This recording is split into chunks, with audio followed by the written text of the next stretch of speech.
सुबह का 6 बज गया है।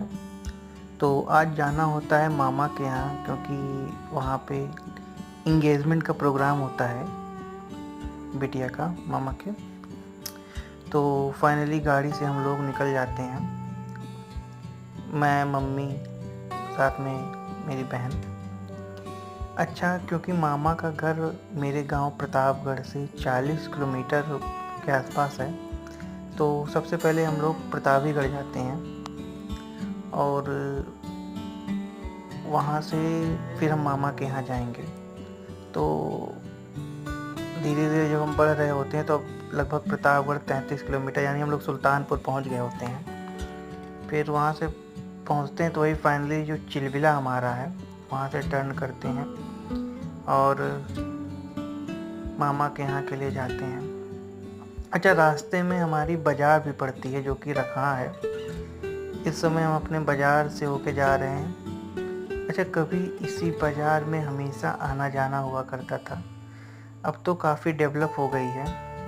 और ये बगल जो है एक समोसे की दुकान हुआ करती, जहाँ छोटे छोटे समोसे, और यहीं बगल बाईं साइड में बड़े पिताजी का जो है इलेक्ट्रिक का शॉप हुआ करता था।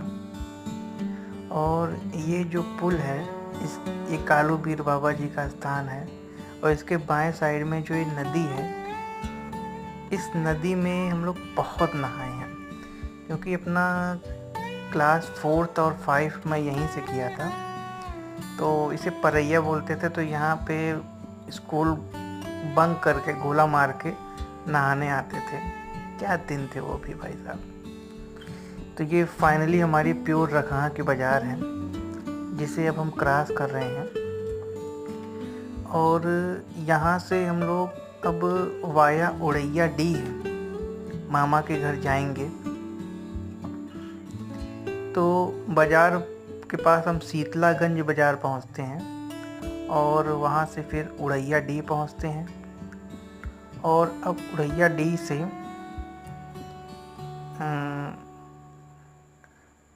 जो है ये बधवा मार्केट है, जो कि सलारपुर के पास पड़ता है। तो वहाँ हम जा रहे हैं अभी। हालांकि यहाँ पे अभी सड़क उतनी अच्छी नहीं है, तो धीरे धीरे बढ़ते हैं। और इन चीज़ों को देख के, क्योंकि एक तरह से देखा जाए तो बचपन बीता है यहाँ पे, और हमेशा आना जाना तो हो नहीं पाता है। मौके पृथ्वीगंज बाज़ार पहुँचा हुआ हूँ मैं, तो हमेशा आना जाना तो हो नहीं पाता है। लेकिन जब भी जाने का मौका मिलता है ना, तो एक मन करता है कि चीज़ें कैमरे में कैद रहें, मेमोरेबल रहें ताकि।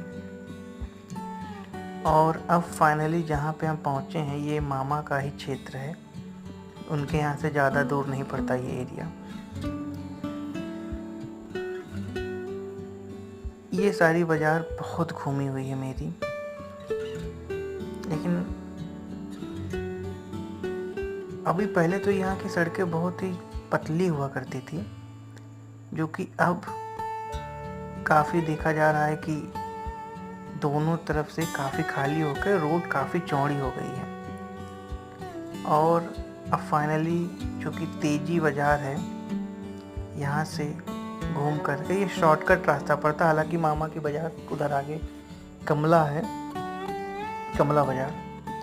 तो ये शॉर्टकट लेके हम अब नहर के रास्ते से घूमते हैं और अब यहाँ से धीरे धीरे बढ़ रहे हैं मामा के यहाँ के लिए। और जो कि ये पुल है, ये बहुत याद है, क्योंकि मामा के यहाँ से पैदल यहाँ तक मैं आता था। ये 1 किलोमीटर भी नहीं है मामा के यहाँ से।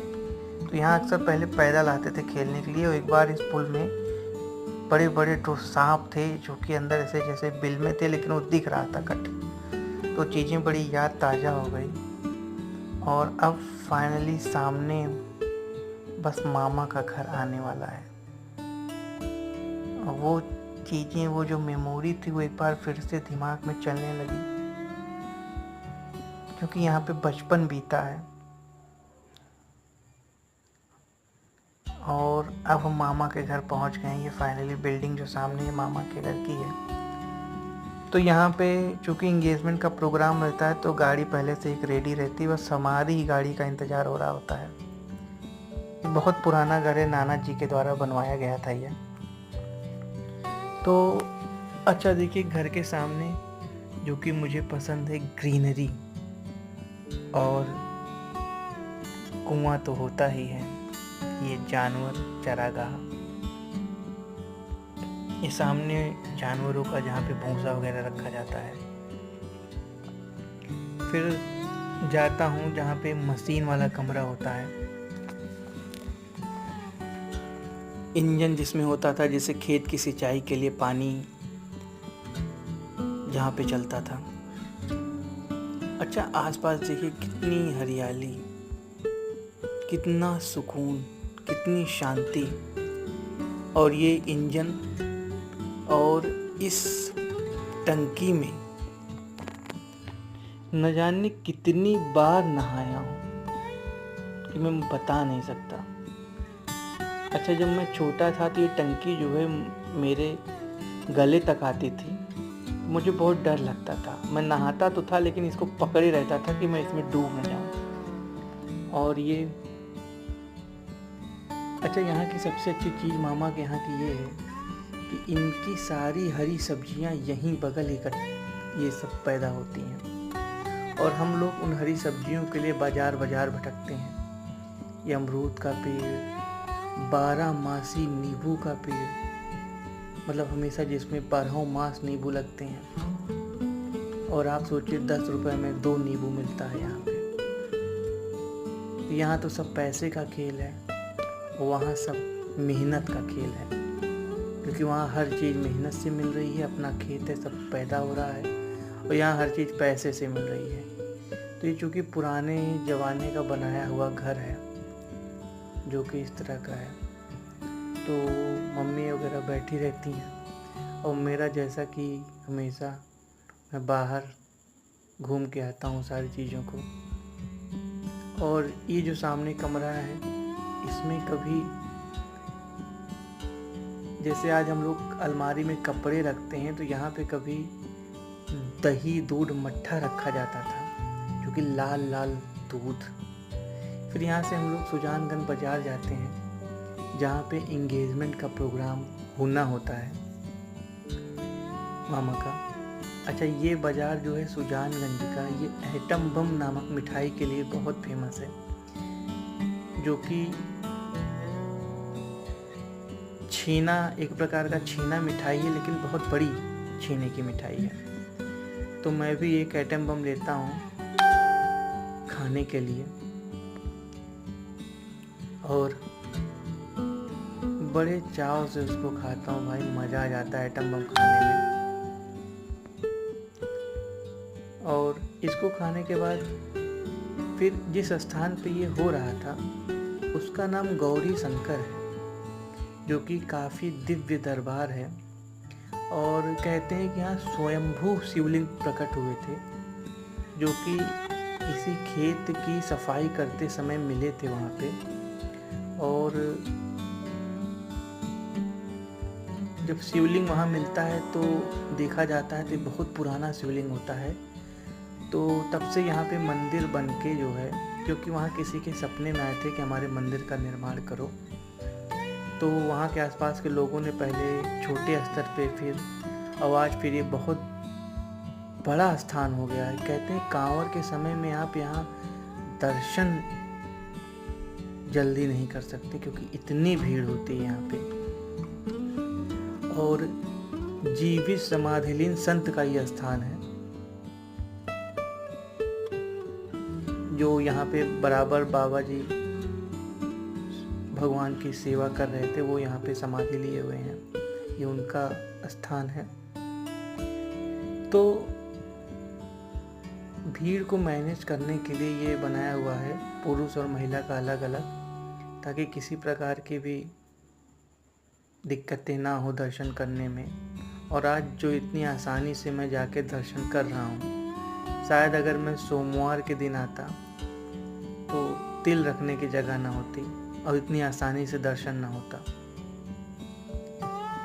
तो ये प्रभु का स्थान है, जो कि स्वयंभू है, अपने आप से प्रकट हुआ था। तो इसकी पूजा अर्चना करने के बाद मैं देखता हूँ कि पूरा फूलों से ढका होता है। अच्छा, आज के भी दिन यहाँ पे काफ़ी भीड़ होती है। और भीड़ का क्या मतलब है कि जैसे ये स्थान है तो यहाँ पे लगभग देखा जाए तो बहुत सारी शादियाँ बराबर चलती रहती हैं,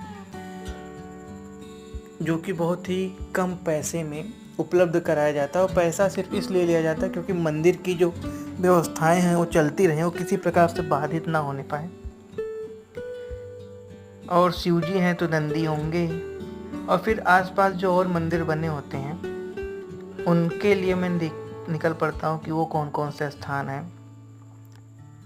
तो ये दुर्गा माता का स्थान है, जो कि एक पीपल के पेड़ के नीचे भी है।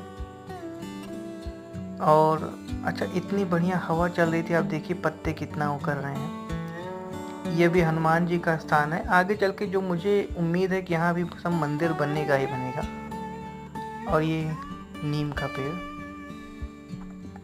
पीपल नीम, जो कि दोनों पूजनीय है हमारे धर्म ग्रंथों में भी। और अच्छा, ये मुझे नहीं समझ में आता कि शिवलिंग होने के बाद ये अलग से फिर शिवलिंग क्यों रख दिए जाते हैं। या ये हो सकता है कि कुछ लोगों के घर में जो शिवलिंग खंडित वगैरह हो जाते हैं तो उनको लाके यहाँ पहुँचा जाते हैं। ये यज्ञशाला की जगह है जहाँ पे यज्ञ वगैरह भी होते हैं। और अब यहीं एक परिसर में राम जानकी मंदिर होता है, तो मैं जाके देखता हूँ तो प्रभु श्री राम माता जानकी सहित यहाँ पे विराजमान रहते हैं। और मुझे सबसे अच्छी चीज़ ये लगी कि यहाँ कोई ऐसा ढकोसला नहीं था कि आप नहीं चढ़ाओ ही चढ़ाओ। तो ये मुझे काफ़ी अच्छा लगता है। ये राम जानकी मंदिर के पूरा स्थान होता है। फिर यहाँ पे महाराज जी बैठते हैं। फिर मैं आगे उस परिसर में पहुँचता हूँ जहाँ पे मेला नुमा पूरा मेला लगता है। तो चूँकि आज सोमवार का दिन नहीं रहता है तो उतनी भीड़ नहीं होती है, लेकिन फिर भी जो आसपास के लोग हैं या जो लड़का लड़की की जो मुंह दिखाई की रस्म वगैरह सब होती है, तो ये यहाँ सब भी होती है। तो मामा का भी यहाँ पे इंगेजमेंट का प्रोग्राम रहता है, तो आते हैं। अच्छा, ओपन जिम भी बनाई गई है कि सुबह सुबह आप यहाँ के जो है वो करिए। तो अब ये जो रस्म होती है इसके लिए कन्या पक्ष के लोग सभी आ चुके होते हैं, वर पक्ष का इंतज़ार हो रहा होता है। तो सभी बैठे होते हैं। हालांकि थोड़ा सा पंखा वहाँ पे बिजली नहीं रहती है तो उस समय जो है गर्मी थोड़ा ज़्यादा रहता है, तो सब उसी से व्याकुल रहते हैं। बाकी हम सब लोग इंतज़ार कर रहे होते हैं कि कब वर पक्ष के सभी लोग आएँ। फाइनली आते हैं। अच्छा, सबसे अच्छी चीज़ होती है कि वहीं पहले देखते हैं और लड़की पसंद आने पे फिर वहीं इंगेजमेंट हो जाते हैं। तो ये बहुत अच्छी बात होती है कि लड़की पसंद आ जाती है और वहीं पे इंगेजमेंट का फंक्शन शुरू हो जाता है। और इस तरह से पूरा इंगेजमेंट की जो रस्म है वो हो रही होती है।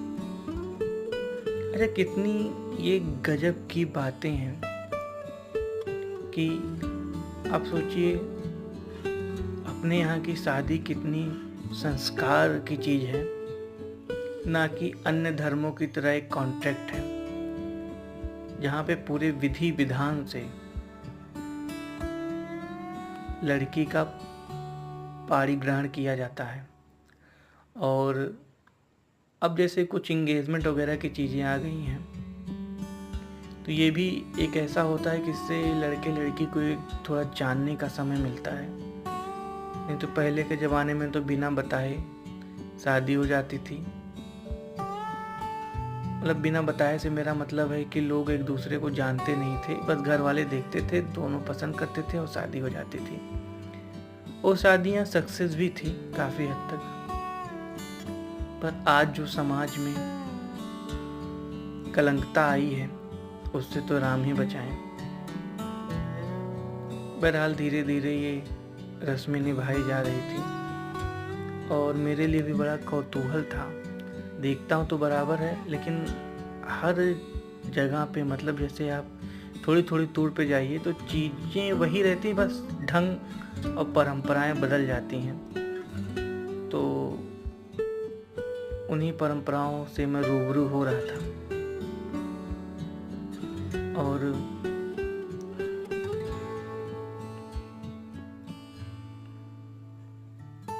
मामा की जो लड़की है उनकी सास सभी रस्मों को निभा रही थी। फिर होने वाले दूल्हे जी भी आ जाते हैं, वो भी वहीं बगल बैठते हैं। और अब सोचिए ये दोनों एक दूसरे के लिए समर्पित रहेंगे, जो कि बहुत अच्छी बात है। और इस तरह मामा के यहाँ जो यात्रा होती है उसमें कई चीज़ें होती हैं। पहली चीज़ तो जो समय नहीं मिलता मामा का घर भी देखता हूँ और एक फंक्शन में भी शामिल होता हूँ, जो कि गौरी शंकर स्थान में मैं कभी नहीं आया हो रहता हूँ। और इस बहाने इस स्थान की मम्मी के मुंह से इतना मैं नाम सुना होता हूँ कि अंदर ही अंदर बड़ी इच्छा होती है और उसे देखने का भी मुझे मौका मिलता है।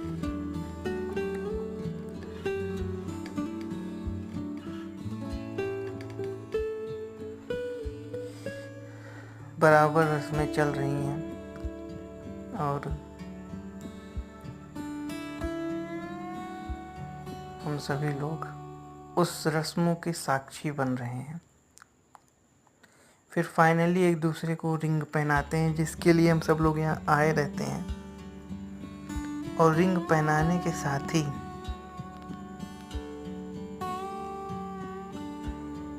ये रस्म रिंग सेरेमनी संपन्न हो जाता है और दोनों जोड़ों को ढेर सारी शुभकामनाएं मेरी तरफ से।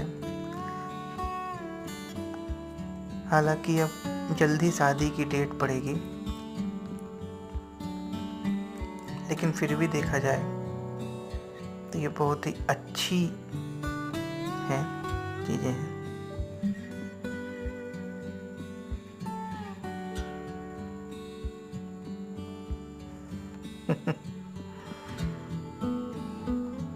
जैसे हम लोग तो इस पल के साक्षी बन रहे हैं, लेकिन दोनों जोड़ों के लिए ये एक नई शुरुआत है, नए जीवन का आरंभ है।